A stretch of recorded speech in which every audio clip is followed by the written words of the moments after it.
ቤተክርስቲያን ቅጥር ግቢ ውስጥ እንዳንገባ የሚከለክሉ ሶስት ከባድ ኃጢያቶች።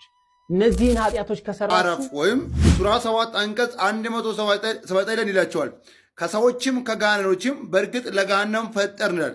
እንግዲህ አብዛኛ ወደ ክርስትና እምነት መምጣት የሚፈልጉ እጅግ በጣም ብዙዎች አሉ። የእውነት አመለፈው ግን ቤተሰብን እየፈሩ እንዲህ ወንድምን ምናምን አዲስቷ ኢትዮጵያ ኦርቶዶክስ የሌላት ኦርቶዶክስ የተጠላባት ወይም በጣም ዝቅተኛ የሆነባት በምንም አይነት ፖሊሲ የማይታወቅበት ስለ ኦርቶዶክስ ምንም አይነት ድምጽ የማይሰማበት ሞታ አልሞተ ተብሎ የማይነገርበት የኦርቶዶክሳውያን ጥቃት በሙሉ የውሻ ደም እንዲሆን የታሰበበት አስተሳሰብ ነው አዲስቷ ኢትዮጵያ። ማተብ ማሰርን ዝም ብለህ እንጨትን አንገት ላይ ማድረግ እንዳያደርግ ሂድና ሙስሊም ክርስቲያን የሚገልበት ሀገር ላይ መስቀል አድርግ ግደለኝ ማለት ነው። በዚች አዲሷ ኢትዮጵያ ኦርቶዶክሳውያን የሆኑ ሐሳባቸው ተደማጭ ሊሆን አይችልም። በዚች አዲሷ ኢትዮጵያ የኦርቶዶክሳውያን አኗኗር ህግ ሊሆን አይችልም። በዚች አዲሷ ኢትዮጵያ ኦርቶዶክስ ተዋሕዶ ቤተክርስቲያን እንደ አካል ሰውነት መገለጽ አትችልም።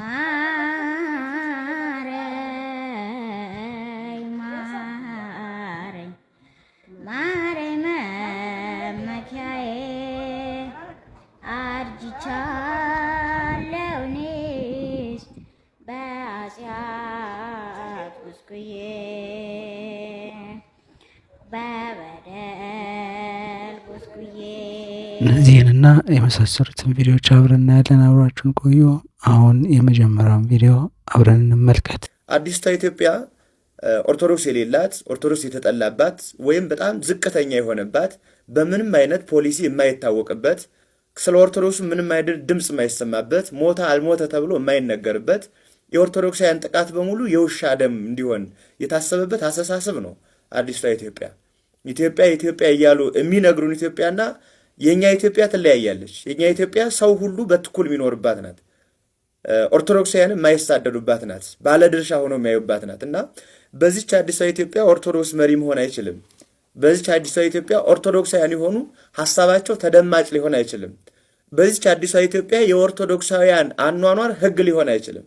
በዚች አዲሷ ኢትዮጵያ ኦርቶዶክስ ተዋሕዶ ቤተክርስቲያን እንደ አካል ሰውነት መገለጽ አትችልም። ወንጀለኛ ናት።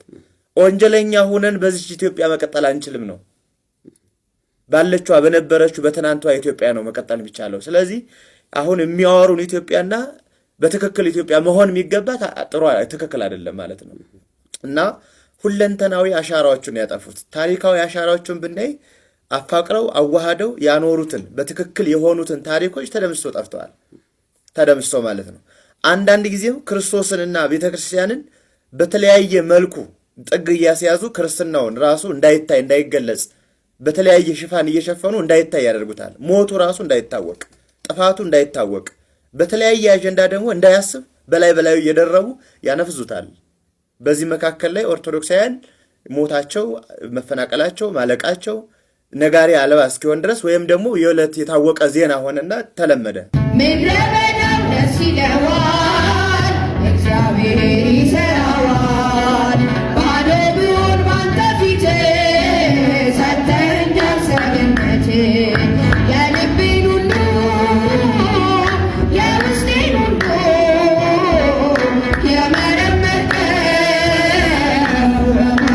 የመረመርከው የቀና መንገድ ያሳየኝ አምላኬ ሁሌ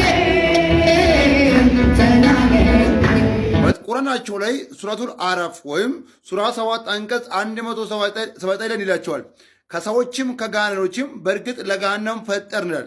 እንግዲህ አላህ ከሰዎችም ከጋኔኖችም ሰውን የፈጠሩ ለምንድን ነው? ለገሃነም እንደነበረ ነግራቸዋል።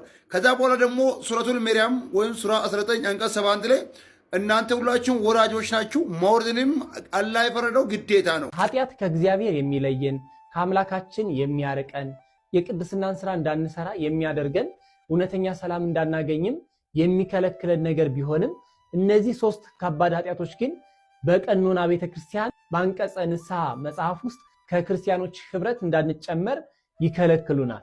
አንደኛው በተሳሳተ መልኩ ሩካቤ መፈጸም። ይህም ለሩካቤ የተፈጠረልን የራሱን የቻለ አካል አለ። ከዛ አካል ውጭ ሩካቤ መፈጸም ወይም ማድረግ ከክርስቲያኖች ህብረት እንድንለይ ያደርገናል።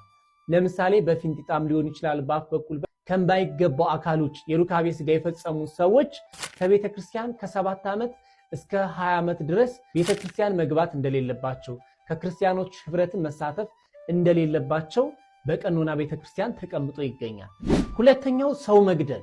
ሰው መግደል ስንል ውርጃን ጨምሮ ሰው መግደል ከክርስቲያኖች ህብረት እንድንለይ የሚያደርገን ኃጢአት ነው። 6 ወር እስከ 1 ዓመት እስከ 2 ዓመት ድረስ ከክርስቲያኖች ህብረት እንዳንጨመር፣ ቅዳሴ አብረን እንዳናስቀድስ፣ በማህበሩ በተለያዩ ጉባኤዎች እንዳንሳተፍ በአንቀጸ ንስሐ ተቀምጧል። ሶስተኛው በቅዳሴ ሰዓት የሳቀ በቤተ ክርስቲያን ውስጥ ዋዛ ፈዛዛን የሰራ ሳቅ፣ ስላቅ፣ ስጋዊ ነገርን ያደረገ በቀኖና ቤተ ክርስቲያን እንዲሁም በአንቀጸ ንስሐ ውስጥ ከክርስቲያኖች ህብረት እንዲለይ እንዲወጣ ተደንግጓል።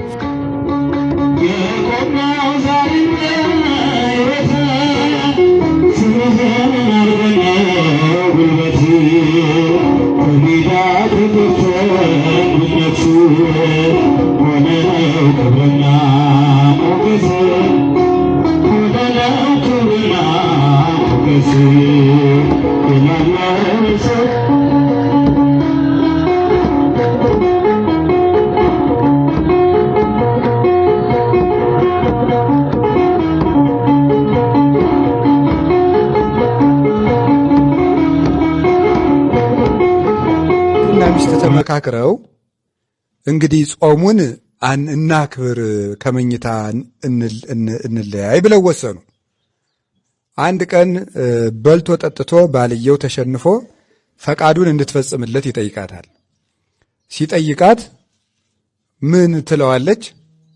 አይ ጾሙን እኮ እናክብር ተባብለናል ትለዋለች። አይሆንም ይላታል። እምቢ ብሎ ያው አዳክሞ የሚሆኑትን ከሆኑ በኋላ ተናዳ የዛሬው ልጅ ቢጸነስም የሰይጣን ነው አለች። ተጸነሰና ተወለደ ልጁ። ልጁ አድጎ ረመድ ረመድ እያለ ድንኩል ድንኩል እያለ ደስ ብሏቸው ሲል አንድ ቀን ሰይጣን መጣና ልጄን ስጭኝ እንጂ። በመጨረሻም ወገኖቼ ስለ ውዲቱ ሀገራችን ስለ ኢትዮጵያ ጥቂት ነገር ብዬ ላብቃ። ኢትዮጵያ ስንል ዝም ብሎ በካርታ ላይ ያለ ድንበር ወይም ስም ብቻ አይደለም። ኢትዮጵያ ማለት የሺህ ዓመታት ታሪክ፣ የባህል፣ የእምነትና የብዙ ማንነቶች ውህደት ነች። ኦርቶዶክስ ተዋሕዶ ቤተክርስቲያን የዚች ሀገር ታሪክ፣ ፊደል፣ ነፃነትና ስልጣኔ ጋር በደምና በአጥንት የተሳሰረች የሀገሪቱ የጀርባ አጥንት ነች። ይህንን ሀቅ ማንም ሊክደው አይችልም። ነገር ግን አዲሲቷ ኢትዮጵያ የምንላት ሀገር ውስጥ የምናያቸው ፈተናዎች፣ አለመግባባቶች፣ የስልጣን ሽኩቻዎች አንዳንድ ጊዜም ጥላቻ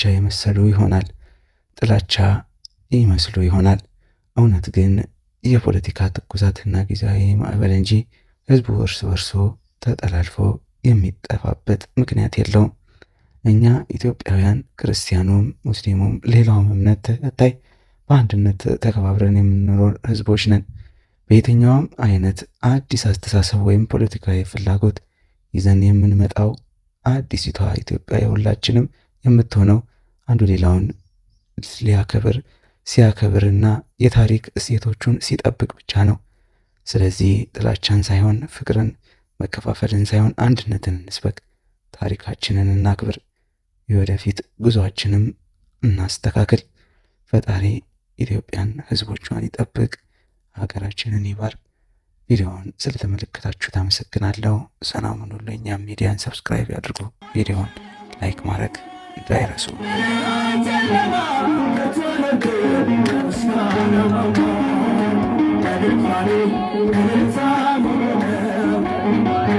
Somebody